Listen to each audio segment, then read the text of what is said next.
Good morning students. Today is our topic. आज का अपना जो टॉपिक है वो क्या है? वो है स्त्रीकेसर, गुरु बीजाणु धानी तथा भ्रूणकोश। स्त्रीकेसर, गुरु बीजाणु धानी, जिसको हम बीजांड भी कहते हैं, और भ्रूणकोश। भ्रूणकोश क्या है ये याद रखना, 1 नंबर का प्रश्न यहां बनता है। भ्रूणकोश क्या है? भ्रूणकोश मादा युग्मक है। तो सबसे पहले अपन बात करें पुष्प की, तो पुष्प के अंदर नर जन्नांग के बारे में अपन ने पढ़ लिया था। नर जन्नांग पुमंग कहलाता है, मादा जन्नांग जो है वो जायांग कहलाता है, और जायांग का प्रत्येक भाग स्त्रीकेसर कहलाता है। या यूं कह सकते हैं कि जायांग का जो प्रतिनिधित्व है वो कौन करता है? स्त्रीकेसर करता है। तो अगर स्त्रीकेसर की संरचना देखें तो प्रत्येक स्त्रीकेसर जो है वो 3 संरचनाओं में विभक्त होता है। सबसे ऊपर की तरफ जो संरचना पाई जाती है, जो क्या करती है? पराग कणों को ग्रहण करती है, पराग कणों को ग्रहणशील होती है, वर्तिकाग्र। और उसके बाद में लंबी बेलनाकार जो संरचना है वो कहलाती है वर्तिका, और सबसे नीचे का जो फूला हुआ भाग है वो क्या कहलाता है? अंडाशय। अब स्त्रीकेसर या स्त्रीकेसर को अपन दूसरा नाम और है इसका बहुवचन, इसको अपन क्या कह सकते हैं? अंडप। स्त्रीकेसर या अंडप। तो प्रत्येक अंडप 3 संरचनाओं से मिलकर बना होता है, वर्तिका, गर्भवर्तिका और अंडाशय। पुष्प के मादा जन्नांग को जायांग कहते हैं। जायांग का प्रत्येक भाग स्त्रीकेसर या अंडप कहलाता है। अब जो अपन ने प्रारूपिक पुष्प की संरचना देखी थी, तो प्रारूपिक पुष्प की संरचना में एक अकेला अपन ने अंडप या स्त्रीकेसर देखा था, और यह भी परिस्थिति हो सकती है कि अंडप जो है या स्त्रीकेसर किसी भी पुष्प में एक से अधिक भी उपस्थित हो सकते हैं। तो अगर एक ही अंडप उपस्थित होता है तो उसे एकांडपी कहते हैं, और एक से अधिक अंडप उपस्थित होने पर उसे बहुअंडपी कहते हैं। अगर किसी पुष्प में एक स्त्रीकेसर उपस्थित है तो उसे एकांडपी, और एक से अधिक अंडप उपस्थित है तो उसे क्या कहेंगे? एक से अधिक स्त्रीकेसर या अंडप उपस्थित है तो बहुअंडपी। उसके पश्चात अगर एक से अधिक अंडप उपस्थित है और वो अंडप आपस में, जैसे मान लीजिए ये 2 अंडप हैं और ये दोनों इस प्रकार से टच है या इस प्रकार से टच है या पूरे टच है, कहने का मतलब अगर वो कुछ दूरी तक एक दूसरे से जुड़े हुए हैं या संपूर्ण दूरी तक, कुछ दूरी तक हो या संपूर्ण दूरी तक हो, एक ही बात है। तो अगर वो आपस में जुड़े हुए हैं तो उसे युक्तांडपी या संयुक्तांडपी कहते हैं। और एक से अधिक अंडप हैं और वो दोनों क्या है? एक दूसरे से पृथक पृथक है, तो उसे कहते हैं वियुक्तांडपी। ठीक है, ये नाम भी अपने को याद रखने हैं। संयुक्तांडपी या युक्तांडपी। अगर एक से अधिक अंडप उपस्थित हैं और वो अंडप आपस में जुड़े हुए हैं तो उसे क्या कहेंगे? संयुक्तांडपी। और अगर वो एक से अधिक अंडप उपस्थित हैं और वो आपस में जुड़े हुए नहीं हैं तो उसे क्या कहेंगे? वियुक्तांडपी अंडप या वियुक्तांडपी स्त्रीकेसर। अब अगर अपन बात करें गुरु बीजाणुधानी या बीजांड की, तो आप लोगों को पता है, ये पिछले साल अपन ने पढ़ा था कि ये जो अंडाशय है, इस अंडाशय में क्या होगा? इस प्रकार से बीजांड लगे हुए रहेंगे।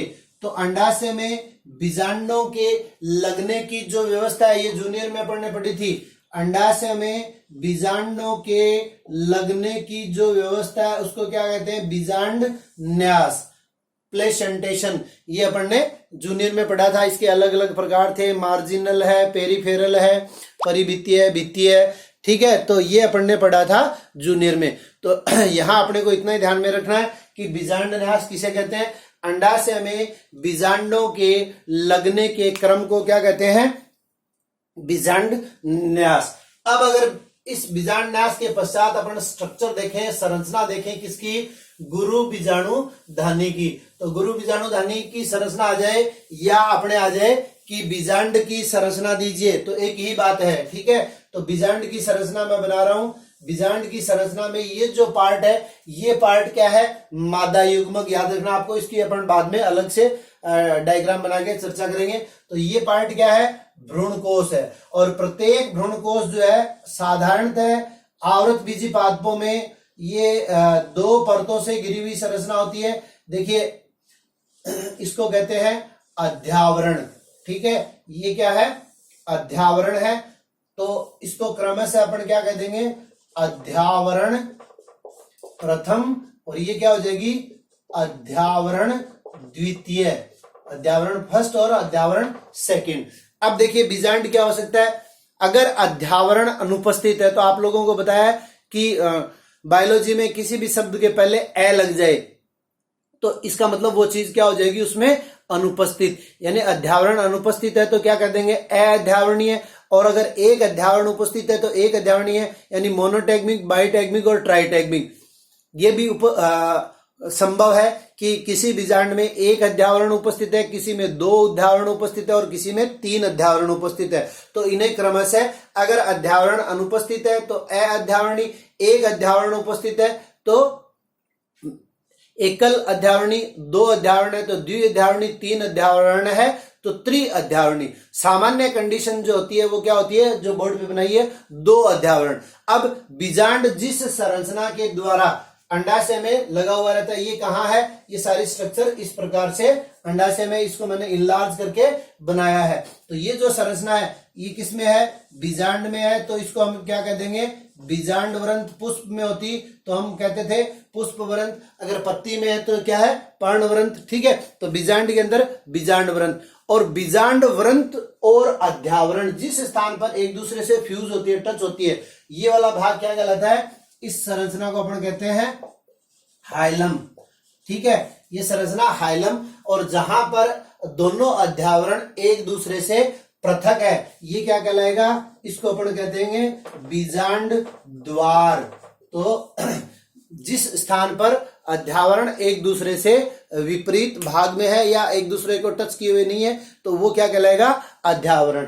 अब ये जो भ्रूणकोश है, भ्रूणकोश और ये जो अध्यावरण है, इसके बीच का भाग, ये वाला जो भाग है, इसकी समस्त कोशिकाएं या ये वाला भाग क्या कहलाता है, बीजांड काय या न्यूसिलस। तो ये सबसे इंपॉर्टेंट चीज है यहाँ पे, बीजांड काय। तो एक प्रकार से देखें तो ये क्या होगी, अपनी गुरु बीजाणुधानी की संरचना होगी। गुरु बीजाणुधानी के अंतर्गत एक भ्रूणकोश होता है, भ्रूणकोश के चारों, ये भी संभव है कि किसी बीजांड में एक से अधिक भ्रूण हो। तो ये अपन बात करेंगे बहुभ्रूणता के अंतर्गत कि एक से अधिक भ्रूणकोश उपस्थित होगा और वो प्रत्येक भ्रूण क्या करेगा, अलग अलग सीड का निर्माण करेगा।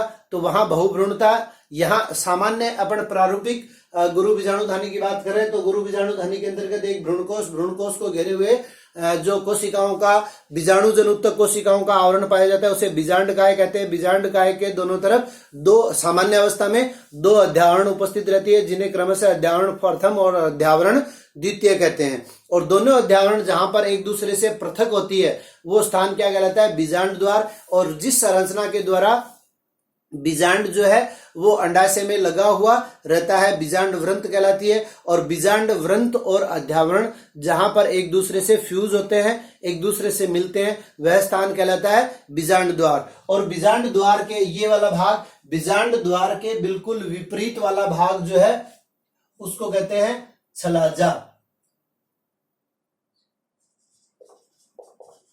छलाजा, ठीक है। अब ये होगी अपनी गुरु बीजाणुधानी की संरचना। उसके बाद में अपना टॉपिक आता है क्या, गुरु बीजाणु जनन। गुरु बीजाणु जनन, जैसा कि अपन ने लघु बीजाणु जनन के अंतर्गत पढ़ा था, तो लघु बीजाणु जनन के अंतर्गत क्या था कि लघु बीजाणुधानी की मात्र कोशिका जो है, या जिसको अपन ने कहा था MMC, यानी वहां पर क्या था, माइक्रोस्पोर मदर सेल, और यहां पर क्या हो जाएगा, मेगा स्पोर मदर सेल। ठीक है, गुरु बीजाणु मात्र कोशिका। तो यहाँ जो बेसिक डिफरेंस है वो देख लीजिए। वहां पर एक अर्धसूत्री विभाजन के द्वारा 4 लघु बीजाणुओं का निर्माण हो रहा था, यहां पर एक कोशिका के द्वारा एक गुरु बीजाणु का निर्माण होगा। किस प्रकार से? तो वहां पर तो क्या था, आप लोगों को याद दिलाने के लिए, टेपिटम के अंदर की जितनी भी कोशिकाएं थी वो सारी की सारी कोशिकाएं क्या कर रही थी? अर्धसूत्री विभाजन के द्वारा लघु बीजाणुओं का निर्माण कर रही थी। ठीक है, लघु बीजाणु धानी आप लोगों को याद होगा 4 परतों से घिरी हुई संरचना है और सबसे आंतरिक परत जो है वो टेपिटम होती है और टेपिटम के अंदर जितनी भी कोशिकाएं हैं उन कोशिकाओं के समूह को बीजाणु जन ऊतक कहते हैं, या प्रत्येक कोशिका एमएमसी की भांति व्यवहार करती है, यानी माइक्रोस्पोर मदर सेल।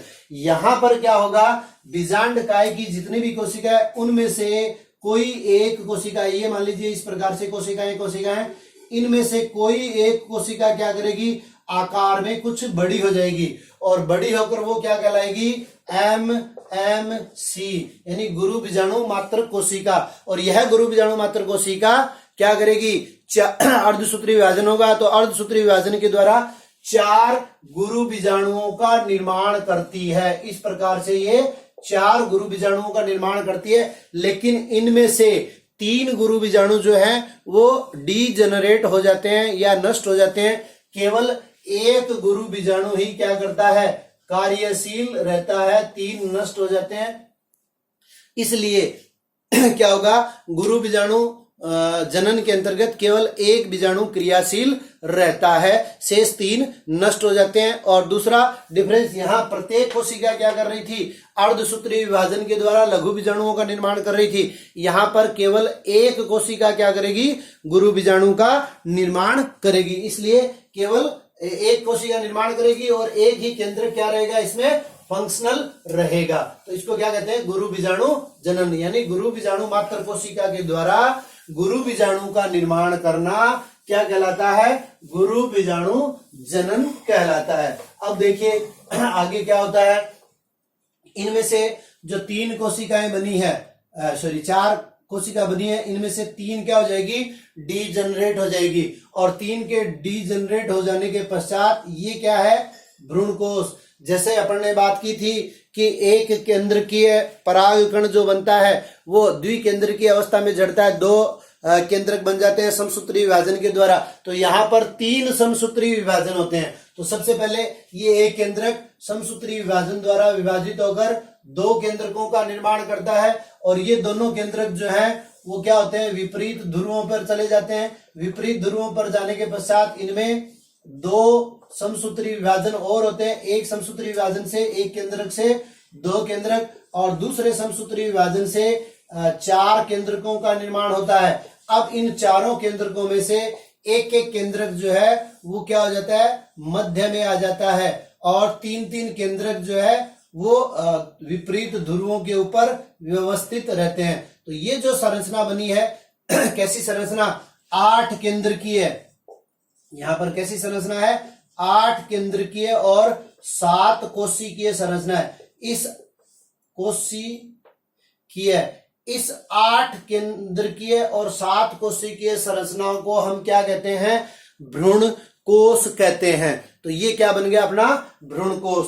अब इस भ्रूणकोश में देखें तो ये जो 3 कोशिकाएं हैं जो किस साइड में है, बीजांड द्वार की तरफ है। इस बीजांड द्वार की तरफ की कोशिकाओं के समूह को क्या कहते हैं, अंड समुच्चय। और इस अंड समुच्चय में से एक कोशिका तो क्या है, अंड कोशिका है और 2 कोशिकाएं जो है वो दोनों कोशिकाएं क्या है, सहायक कोशिका है। और मध्य के अंदर जो कोशिका फ्यूज हुई है जिसमें 2 केंद्रक हैं, इस कोशिका को कहते हैं ध्रुव कोशिका या द्वितीय कोशिका। और जो बीजांड द्वार के विपरीत क्षेत्र में 3 कोशिकाओं का समूह है उसे अपन क्या कहते हैं, एंटीपोडल सेल या हिंदी में कहेंगे प्रतिमुखी कोशिकाएं। तो अगर आपके मान लीजिए इस प्रकार का जो ये विकास है, इस प्रकार के विकास को अपन कहते हैं पोलीगोनम प्रकार का विकास, यानी अधिकांश आवृतबीजी पादपों में भ्रूणकोश का विकास किस प्रकार का होता है, तो पोलीगोनम प्रकार का विकास होता है। और जैसे गुरु बीजाणु धनी की संरचना आई थी वैसे ही भ्रूणकोश की संरचना भी आ सकती है। तो भ्रूणकोश के अंतर्गत क्या होता है, ये एक 8 कोशिकीय और 8 केंद्रकीय और 7 कोशिकीय संरचना होती है जिसमें छलाजा भाग की ओर पाई जाने वाली 3 कोशिकाओं को प्रतिमुखी कोशिकाएं कहते हैं। बीजांड द्वार की ओर पाए जाने वाली 3 कोशिकाओं के समूह को अंड समुच्चय कहते हैं। इस अंड समुच्चय में एक कोशिका अंड कोशिका कहलाती है, 2 कोशिका जो है वो सहायक कोशिका कहलाती है, और मध्य में जो द्विकेंद्र की अवस्था है यानी एक उत्तरी ध्रुव से और एक दक्षिणी ध्रुव से जो 2 कोशिकाओं का समूह मध्य में आकर एकत्रित होता है, इन कोशिकाओं को द्वितीय कोशिकाएं या ध्रुवीय कोशिका कहते हैं। तो इस प्रकार से आज अपना टॉपिक स्त्रीकेसर हो गया। स्त्रीकेसर किसे कहते हैं? जायांग मादा पुष्प के मादा जननांग को जायांग कहते हैं। जायांग का प्रत्येक भाग स्त्रीकेसर कहलाता है। स्त्रीकेसर 3 संरचनाओं से मिलकर बना होता है, वर्तिका, गर्भवर्तिका और अंडाशय। उसके बाद में गुरु बीजाणुधानी। तो अंडाशय के अंतर्गत बीजांड न्यास पाया जाता है। बीजांड न्यास किसे कहते हैं? अंडाशय में बीजांडों के लगने के क्रम को बीजांड न्यास कहते हैं। उसके पश्चात अपने गुरु बीजाणुधानी की संरचना देखी, और गुरु बीजाणुधानी के अंतर्गत भ्रूणकोश पाया जाता है। भ्रूणकोश के निर्माण की प्रक्रिया देखी और भ्रूणकोश की संरचना देखी। तो आज के लिए इतना ही। कल अपन नया टॉपिक परागण प्रारंभ करेंगे। तब तक के लिए धन्यवाद।